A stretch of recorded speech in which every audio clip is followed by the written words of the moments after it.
Welcome back to another edition of the Balanced Warrior Podcast. This is where you're going to find advice, strategies, stories, and tactics to help you live a life of multi-dimensional success. I'm Michael Mertens, joined by Chris Burlow and Paul Malella. We are all decade-long students of the martial arts, also serial successful entrepreneurs. We use an East meets West combination to bring you the best of ancient wisdom and practical modern strategies. Gentlemen, good morning. We've been apart for a long time, traveling literally around the world at different points, right? Good to see you. Great to see you Mike, back. that was a pretty on fire intro. You were excited to launch your intro. It's been a couple weeks, man. Hey, I saved up all of my energy. I haven't been able to see you guys for a month. I was in Asia for 2 weeks. First trip. I've been overseas to Europe a few times, but first trip to Asia, I got the chance to go to Korea after all these years of being a Taekwondo martial artist. Hadn't been to Korea ever. Then also went to Japan. Spent 14 days traveling with my older son, who's already out of the house. So that was a great experience. And but was eager to get back home, was eager to see my wife. And first thing I did when I came back was made a peanut butter and jelly sandwich because I missed bread. I missed bread and peanut butter. I got to be honest. But happy to be back and happy to see both of you. Well, wonderful to see you too. I'm glad that you got back safely. I heard you had a pretty good adventure trying to get out of Japan. Yeah, I won't spend this time explaining why I got back 2.5 days later than when I was supposed to. Canceled flights that started flying and turned around. Hey, it all happens, and you roll with it the best that you can. And some serendipitous stuff comes out of it. Hey, I had extra time to experience Japan as a result. So there's some positive. Good. But that's in a way going to lead into, if I can use it as a segue, that's going to lead into our discussion today. I think one of the best things we do on this podcast very consistently is we talk about the challenges that we still face. Mm-hmm. By all outward measures, we are, I guess, in better physical health than most. We're all experiencing wonderful long-term relationships with our spouses, 20 plus years. We've achieved a level of financial success that puts us in a top percentile. And yet if somebody said, oh, so everything's going good for you all the time? No, not at all, right? Frictions at work, frictions at home, frictions with finances. But part of the balanced warrior mindset is, okay, how do we work through these things?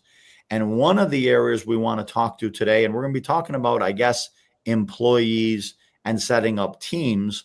But even if you don't employ anyone, you're still kind of part of a team, right? There's your family team, there's your workplace team, there might be your extended family team, and trying to deal with that best. And Paul, we were talking about, okay, which way do I want to be? Do I want to be, friendly and encouraging and sympathetic? Do I want to be, hard line and, no excuses, with expectations? And you said that you were familiar or work with a phrase called standards over feelings. And I was wondering where that came from and what you could tell us about that kind of mindset. It's with another coach, Ben Newman, that I do some work with. I respect him immensely. There's not too many people that I put at a high level from a discipline standpoint. I don't really think that too many people, and I'm not sounding arrogant or cocky, that can kind of level up to the level of discipline I play at.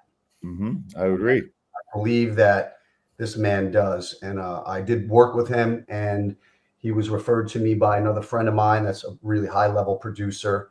Was on our show, and JD, right? If you remember JD, that interview, and he's like, dude, you got to meet this guy, Ben. I didn't really know who Ben Newman was. Okay. And he's like your brother from another mother. You guys are like from the same, mold, all this stuff. So I had a Zoom with him, a FaceTime with him, just him and I. I'm literally wearing my Uncommon Club, customized shirt that I had made, the 1%. And bro, also his brand is, he has an Uncommon podcast or show where I'm like, bro, that's my word. I've been using that word for years, and we just had an immediate connection. And he had a thing called Coach the Coaches, and that's one of the we teach about il shin, be better every day, multidimensional success. It's two things that he really talks about, and one of them is standard over feelings. And that resonates a lot with me, and I believe it's difficult to balance out the two. All three of us were raised in the 1980s. All three of us had hardcore martial art training has completely evolved, into, and it was a big pendulum shift, most martial arts schools, if they operated like we were trained, would be out of business, like completely out of business. And then I think there was a shift, in the world, not just martial arts, in business, in the industry, with employees, of like this entitlement, soft, feelings, and it was almost like everyone gets a trophy mentality, and I was completely guilty of it in that era. Going, good job, good job, good job. Like everyone heard good job, everyone got a trophy. I was partially guilty of that in a small season of my life, and I had to find ways to merge how we would equate it, right? The Cobra Kai mindset with Mr. Miyagi mindset, and merge the two. And I believe that there could be an immersion of both, being like, I write content about being a savage and a servant, being a warrior. Let's with this podcast, being a warrior, the contrast. That goes out and that could battle, protect, his or her family and village.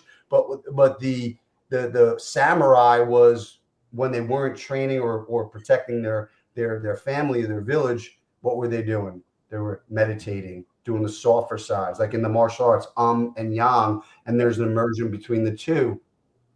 So even clients of mine, they might perceive me as this extreme type energy, but when they meet me and I'm sitting down and having tea with them, teaching them meditate, talking about gratitude walks, they're like, bro, that's you. I'm like, yeah, dude, this is really me too, but this is about both, right? And I think in business, in leadership, you have to find a way to merge both. Where Chris and I, we bust each other's chops, and hey, I really think that I help him in one way, and he helps me in another way. And but I think that one extreme and the other extreme isn't gonna work when it comes down to money and business and results. Sorry, but fuck your feelings. It's just what it comes down to, and you have to merge it. Okay, so I think that's where it comes down to. Absolutely. No, again, I think we hype it up a little bit more about you being more the Darth Vader type and Chris being more the Yoda type. But the reality is, right, you owned businesses for a long time. You trained staff for a long time. And you've been friends for a long time. So there is some balance approach that was there. I actually knew somebody that owned a school with a partner, and he said, I would come in on Tuesday and the students would have had their belts removed because the instructor told them that, the partner would tell them you're not worth it. And then I would give them back to them on Wednesday. And I would come in on Wednesday and he fired this person, and I would come back on Thursday and rehire that person. Now you can't be running to those two extremes. But I think where this comes in for almost everybody, employer or not, is, again, we are the podcast of and, right? Can I have high standards and value relationships? Can I be ambitious and go after things and at the same time be grateful and recognize the good things that I already have currently, right? That's, to us, the podcast, the balance that we're trying to encourage everybody. And I know one of the things that people come to me with the most frequently when it comes to employees or team members is, oh, I hate what's going on, but I just don't know, if I should say something or how I would say something. And to me, I say, okay, no, if you don't like what's happening, employee performance, employee relationships, you have to say something. You're going to say something. You're right to have concern about how you say it, but you're going to have to address it, right? We're going to have to address friction in the workplace. We're going to have to address friction in a relationship.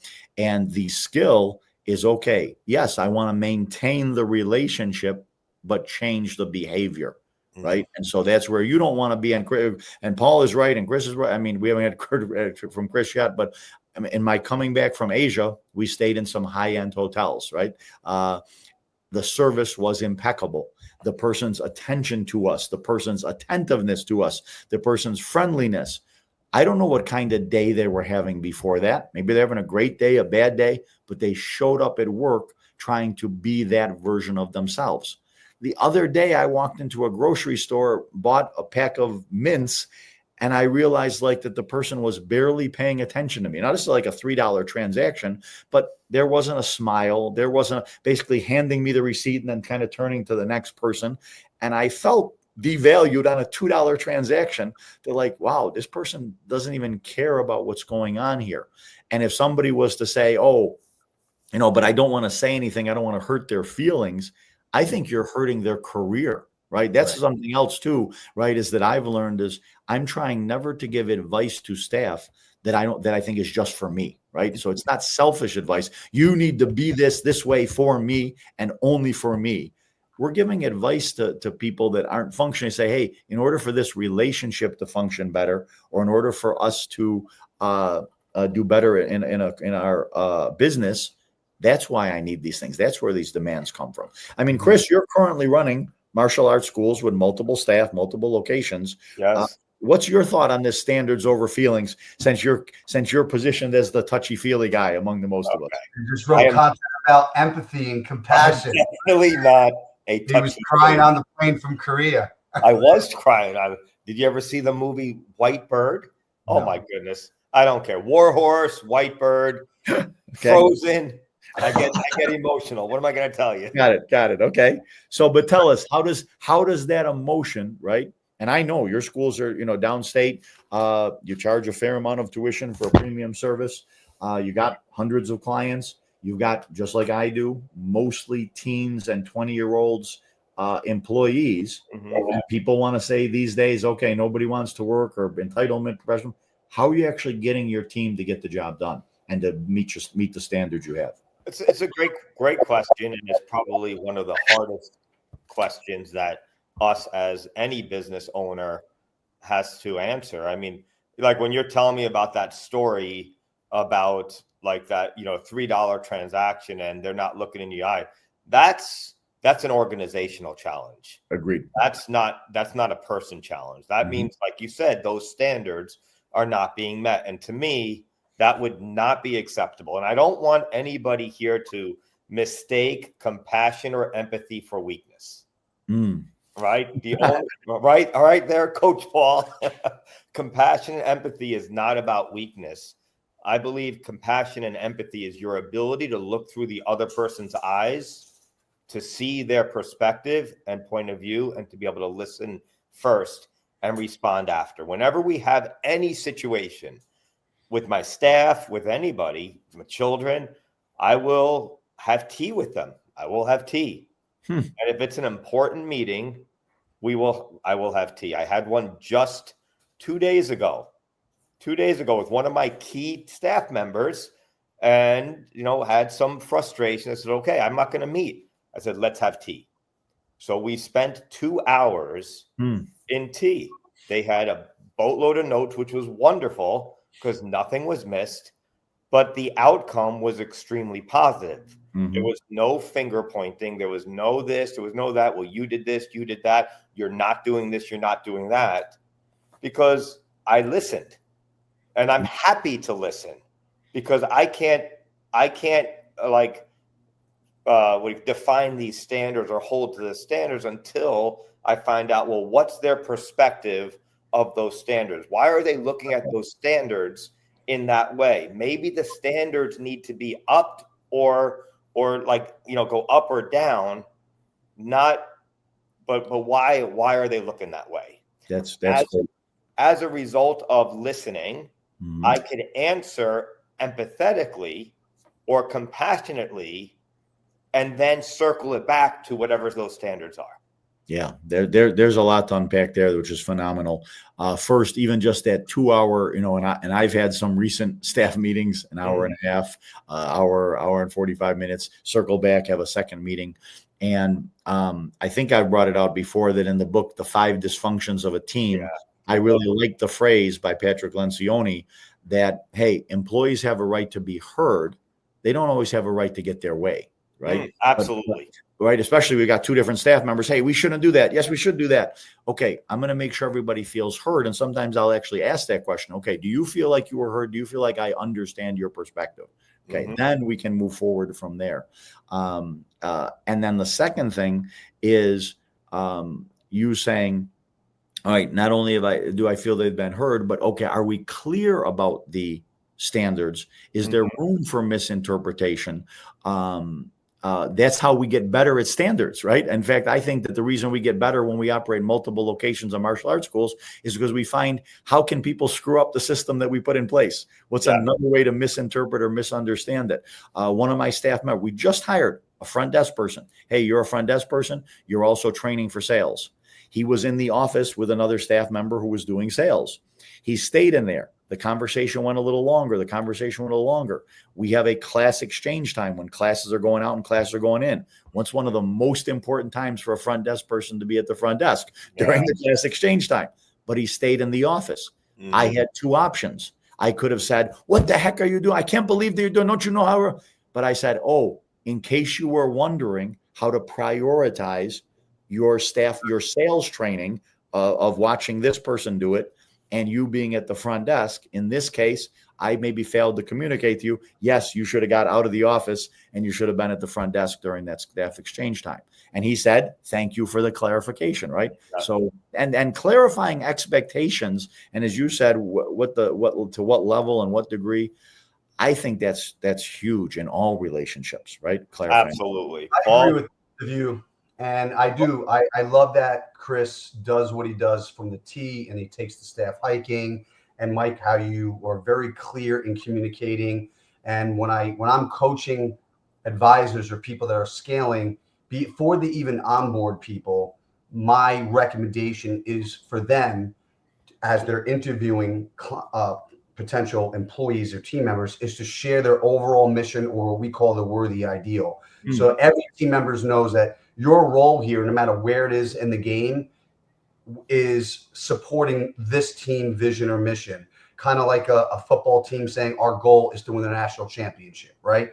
And then the second thing is for them to identify what the organization's core values are, right? And then Coach Chris and I, we teach something called a code of honor, and there are 3 to 5 core values that we want to share with a potential team member, right? So making sure it's congruent. And what are the rules with that? Because the rules are where people get upset. When you and I break a rule, in the office, with a partnership, or in any relationship, it causes resentment, disappointment, anger, frustration, any negative frequency. And then we go into, that's the foundation. Then we go into, what is your key role? What is your responsibilities? And what are your standards with this role? And when I look at employees, you have to think of it like I'm coaching high performers. Now think about, you think a guy like Nick Saban on that, was one of the best, right, college coaches of all time. He's worried about an elite college D1 player's feelings? I don't think so. But little Pee-wee Bobby, playing football, or middle school hot Bobby, then that's different. You have to understand, when I look at the merge of this, I'm looking at where are these team members on your chart? Are they a D1 player, a D2, D3? Are they just mini Pee-wee and they're the brand new employee, Mike, that you're bringing on? And maybe their standards got to start lower because they're a white belt. And then depending on who you're speaking to, but I'm talking about a manager of an organization or a leader of an organization. That expectation and the standard of that person in a business has to be upheld at a high level and a high standard. So my tolerance for the feelings part is going to be minimum compared to a new employee coming out of whatever that's just coming into the organization like a white belt. So that's how I see this. I'm coaching high performers that have high standards and expectations. And then there's a gap between this owner, this producer's or this coach's high standard, and a brand new employee that's down here. And there's a gap here. And then this guy or gal is the bad person. And they're like, oh, he doesn't understand. He doesn't. And then you're micromanaging people right? That's my opinion. You know, I wrote a post about an experience at my gym, right, where new ownership, new franchise takes over. They're starting to do all these, you know, things, and it came with a new manager, some new staff, right?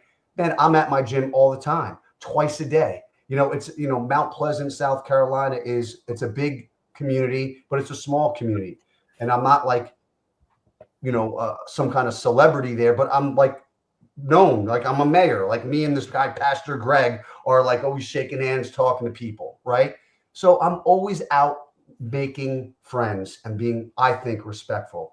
And this one dude that's the new manager never makes eye contact with me, never even introduced himself with me. And I shared this on some content recently. And then finally, Gina's trainer, Coach Jermaine's like, yo, Paul, you gotta renew your membership. I'm just do it you. No, you gotta speak to this guy, Will. I walked up to him, not even an eye contact, right? I'm trying to break the ice. I'm like, hey, man, my name's Paul. Nice to meet you.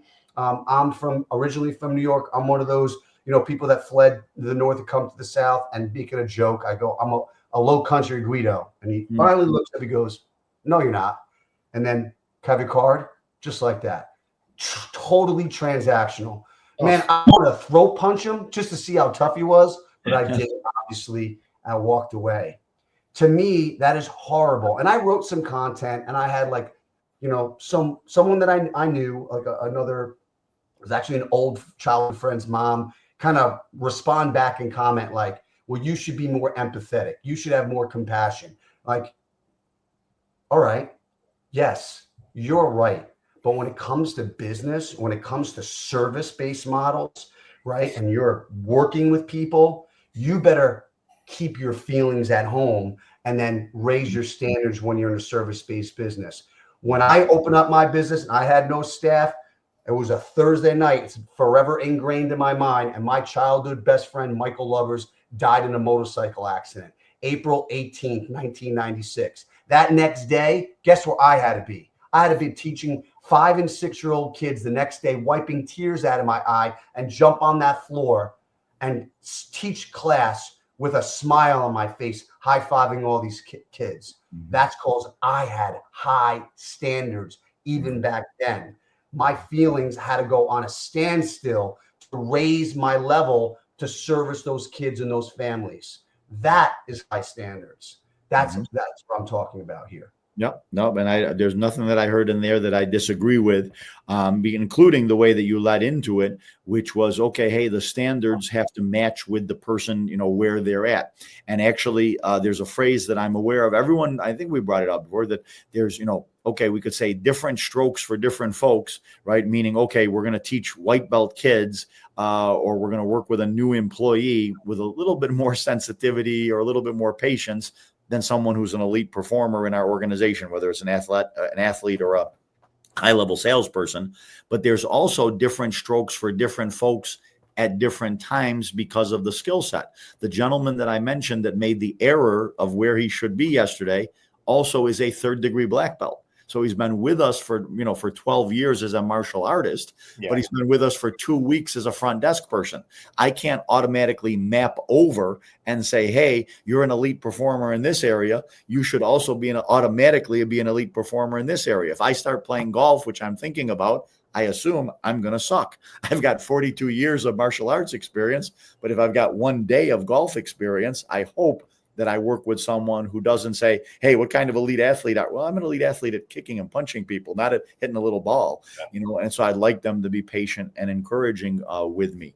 And that's worth revisiting with everybody is, hey, have I communicated the standards for the different people on my team or in my family? And again, am I holding them to different standards based on their age and stage? And am I recognizing that, hey, they could be at a different stage in something than they are in something else? But I don't disagree with Paul that we don't become a world-class martial arts school or a high-performing financial services business or even just a high-powered couple if at times we don't call each other out on our shit and say, you know, I'm disappointed in what you did here. You're better than that. And that's the other thing, you know, for what it's worth.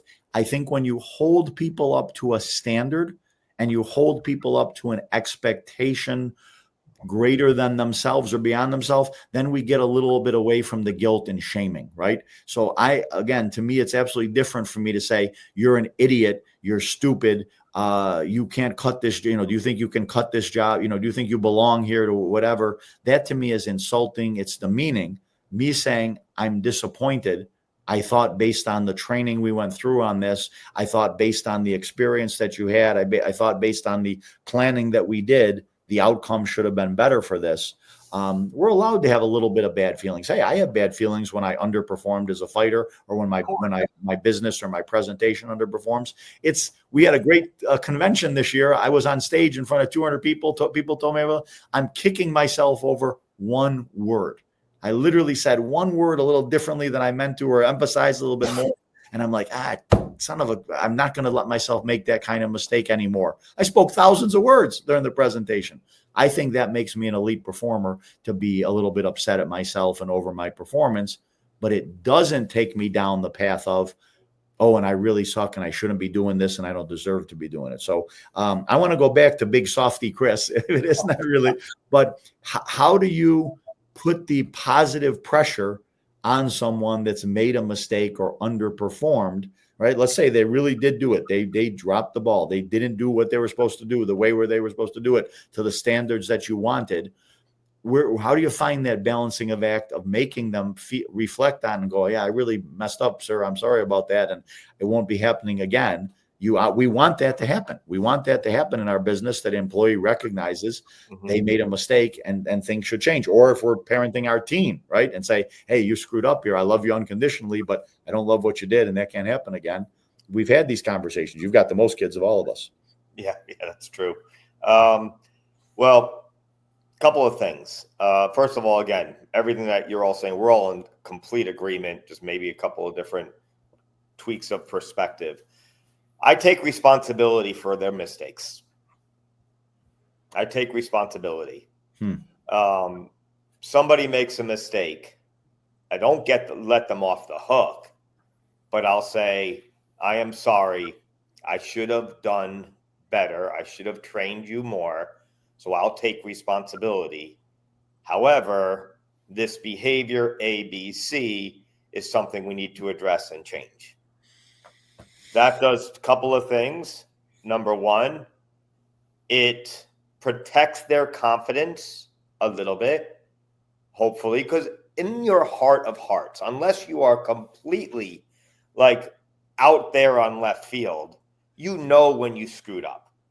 The idea of knowing that you screwed up is in itself extremely, really powerful, especially if you care about the organization, you care about who you are, about the people you're around, you're now letting them down. And that will eat at them. So how do you protect their confidence? Just a little bit, to give them the encouragement that, okay, I'm going to do better next time. They had my back. Let's go. And I think by taking responsibility, look, I should have been more clear. So I apologize for this, but now these are the behaviors that we need to correct. A, B, C. This is what the new expectations are, which brings me to the second part. Is I think a big mistake business owners make, no matter what kind of background, and you said it perfectly, hiring the staff member, third-degree black belt, been with you for years, but you had and may have had in your mind, or the team may have had in their mind, certain standards or awareness that because they're looking at it from a different perspective, they didn't have. Oh, I should have been at the front desk. You should have been at the front desk. Well, I'm sorry, I just didn't know. I don't know the circumstances around it. But what I believe is like the idea of zero expectations. In the beginning. Expectations. In the beginning. In the beginning, right? Everybody in any role, in any position is a white belt. Now, once they could do a front kick, I now know I have a standard in my mind that you have to adhere to. My daughter starts her new position in 2 weeks. She's got an accounting degree. She's a gifted artist. I have no idea why she went to accounting, but she did. She got her degree. She's going and starts her new career. She's scared. She's scared. But her organization, they're going to show her the ropes. They're going to train her. And then as somebody is trained, those expectations start to grow and grow and grow, and the standards will align with the expectations. But asking somebody, a white belt, to do a spinning hook kick on their first day, asking somebody to meet with a client when they can't even get their words and they don't know what product they're supposed to explain about, that's setting them up for failure. Correct. So that's like Pee Wee football and college. Exactly. So like Paul, you're saying, yeah, I work with these high-powered individuals. Absolutely. I work with the high-powered individuals as well in the martial arts business and through our coaching clients. However, those standards, this is the same thing. Yeah, they have higher standards, so we have higher expectations. But no matter what expectation, if somebody didn't meet that standard, it is our job as a coach, as a leader, to find out why.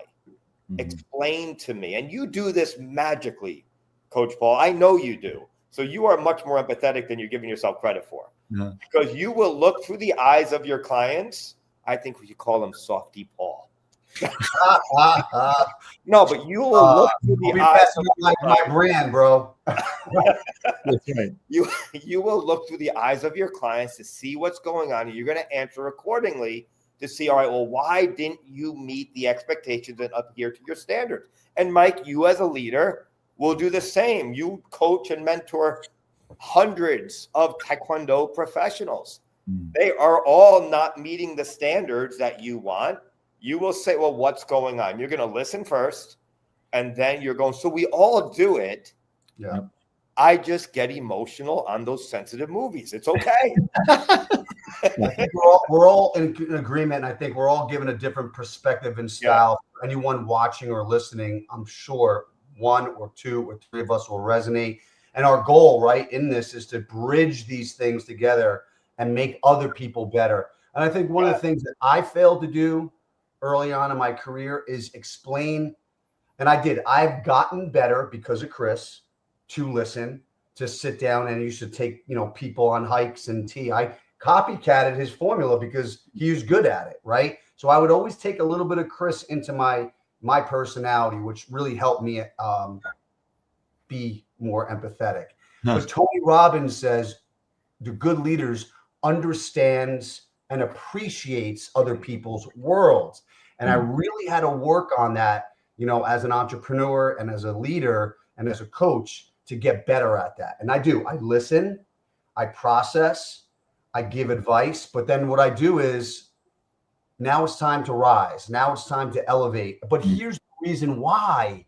The reason why is what we teach is be better every day. Don't we all want to improve? Don't we all want to grow? You know what I mean? Don't we all want to make our production better, our communication better? And you have to, as a leader, my opinion is explain why, right? So once you listen and once you're compassionate, once you understand and you guide, hey, the reason why I'm raising your standard, the reason why I'm pushing you is because I care about you and I care about our mission and I care about a worthy ideal. It's not about you. It's not about me. It's about a standard. Right. And when sometimes the emotions that people feel comes down to their own ego. And sometimes egos are good and sometimes egos are bad. But sometimes it's a little selfish when you bring in your emotions into the professional world, and you got to make it bigger than you. And that's what I mean by standard, because the standard and the worthy ideal philosophy is bigger than all of us. It's bigger than every one of your employees. So the mission has to trump, right, the feelings. That's what I think Ben Newman's saying is standard over feelings. And again, he works with a lot of, who's the female basketball player, the hot one right now? Caitlin Clark. On fire. If you watch her on TV, he's in her ear coaching her, bro. My God. He was under Nick Saban. He coached the Alabama football team. He was the mindset coach for 5 years under Nick Saban. Wow. Like if you watch her on, what's her name? Kelly Clark? Caitlin Clark. If you watch any footage or highlights, Ben Newman's like in her ear, mindset coaching her. Wow. So that's the caliber of players he works with. Yep. I respect it. Yeah, no, how could you not? And that's a good, I will have to look into him. I didn't come across that name before, but Ben Newman. And right, I think one thing for us to kind of wind this up on was what Paul said a moment ago, right? And I have these standards and I have these expectations and I'm pushing them because I care about them, right? I've said it in front of a room full of 1,000 parents at black belt testing or at different martial art events, that what I think every child needs in their life is someone that cares about them and that has high expectations of them, right? And again, we can easily see, and I think that's the dovetailing of all the information we talked about today, to only maintain one, right? The 100% militaristic mom or dad, or just constantly beating their child. I hope not physically, but even mentally, emotionally over, okay, be better, be better, be better, be better, be better, be better, and never showing them the love, the appreciation, the recognition for where they're at. That's a problem. And the parent that says, you're the best, you're a superstar, you're good at everything that you do, whatever, right? My wife told our kids very early on, just so you know, you both suck at music. You suck at singing, right? I know Paul's got a daughter who's a phenomenal level singer and performer, right? My wife told my kids early on, we're not buying you musical instruments. You're not going to be any chorus or whatever. We are not a musical family, and you guys definitely don't have it. And she said, hey, I'm going to be a tell it like it is, mama, so that when I can tell you, boy, you guys are smart.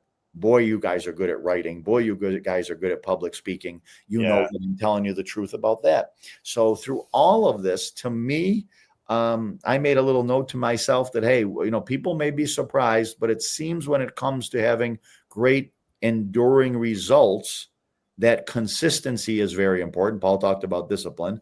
And when it comes to having great enduring relationships, clarity is important. Right. And getting clear.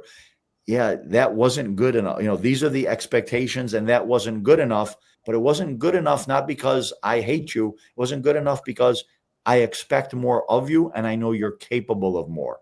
And that actually can be done at the peewee level, the high school football level, and even the elite performer. I mean, I assume, I'm not a sports guy, although I have watched a documentary on Coach Saban and I was very, very impressed by it, that at one point he's telling a elite player, right, that's not your level of performance. I'm disappointed with how you did it. But again, the implicit message is, I know you're capable of more, right? And I really believe that we can come rather strong at critiquing employees, teammates, team members, even our spouse, possibly at times, and maybe them to us, saying, "Hey, I expect more of Yeah, I haven't done Chris. You know what? I have a limit.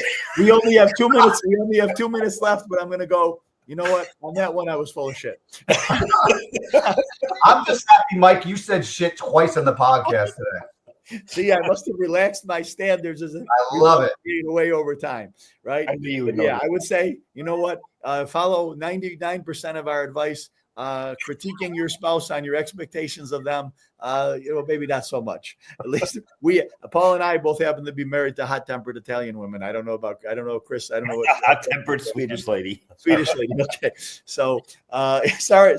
We'll have to make up for that comment at the end of this. But I know in the workplace, and I know with our teammates, physical teammates, especially for sport, that communicating the lack of the expectations and where they're falling short can be done. We do have separate podcasts about spousal relationships. Yes, and right. Next. It's a little more maybe a little more nuanced. All right. Well, hopefully I'm glad normally I'm recording at home. Luckily my wife's not going to be around to hear this portion of the podcast. All right. Guys, I think we gotta wrap it up for today. I think that was hopefully, again, 3 different flavors, but all kind of following the same philosophy and strategy. Again, that's what you're going to find when you join us on the Balanced Warrior podcast. We are sharing with you what's been shared with us. We're sharing what has worked well for us personally, professionally, in building high-performing teams and building successful businesses, and in general, being able to face each day with a sense of optimism, confidence, and positivity. That's what we want for you as well, and we're so grateful that people are joining us on this. Please give us a like, give us a post, or share a post about it, and tell the people that you're enjoying the Balanced Warrior podcast. Coach Paul, Coach Chris, great to be back. Great to see you. Thank you so much. Great to see you as well. Wonderful conversation.